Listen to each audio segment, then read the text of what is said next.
தமிழ் செய்தியுடன் இணைந்திருங்கள். அரங்கத்தில் சவெசன் 3வது வெற்றியாளராக தெரிவு செய்யப்பட்டதும் போட்டியாளர்கள், நடுவர்கள் என எல்லோரும் ஆனந்த கண்ணீரில் ஆழ்ந்து விட்டார்கள். அதனைத் தொடர்ந்து சவெசன் வீட்டில் இருந்து யாரும் வருகை தராததால் போட்டியாளர் பவித்ரா சவெசனை அழைத்து கைகளை பிடித்து கொண்டு இறுதிச் சுற்றுக்கான போட்டியாளர்களின் இருக்கையில் அமரச் செய்தார்.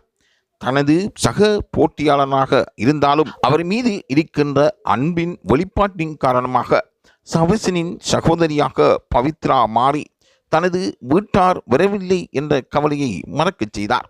அவர் அங்கிருந்து அழைத்துச் சென்று 3வது கதிரையில் அமரச் செய்ததும் சவெசன் அவரை அணைத்து அழுது கொண்டிருந்தார். ஆகவே அரங்கமே இதை சோகமாக அவதானித்துக் கொண்டது. இலங்கையிலிருந்து சென்று இந்தியாவில் தனது மகன் பாடுகின்ற இடத்தை பிரதிபலிக்க வேண்டுமானால் கூடுதலான செலவுகள் ஏற்படும். அதனை காரணமாக கொண்டு அவருடைய பெற்றோர்கள் அங்கு செல்லவில்லை. ஆகவே அங்கு சென்று அந்த வாழ்த்துக்களை தெரிவிப்பதற்கு ஆயிரக்கணக்கான தொகையில் செலவழிக்க வேண்டியிருப்பதால் அதே கடமையை பவித்ரா அவர்கள் தனது சகோதரனாக சவெசனை கருதி நிறைவேற்றியிருக்கின்றார். அவருக்கும் லைவ் தமிழ் செய்திகள் வாழ்த்துக்களை தெரிவிக்கின்றன.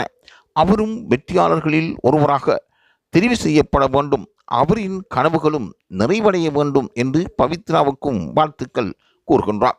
தொடர்ந்தும் இதுபோன்ற செய்திகளை பெற்றுக்கொள்வதற்கு லைவ் தமிழ் செய்தியுடன் இணைந்திருங்கள்.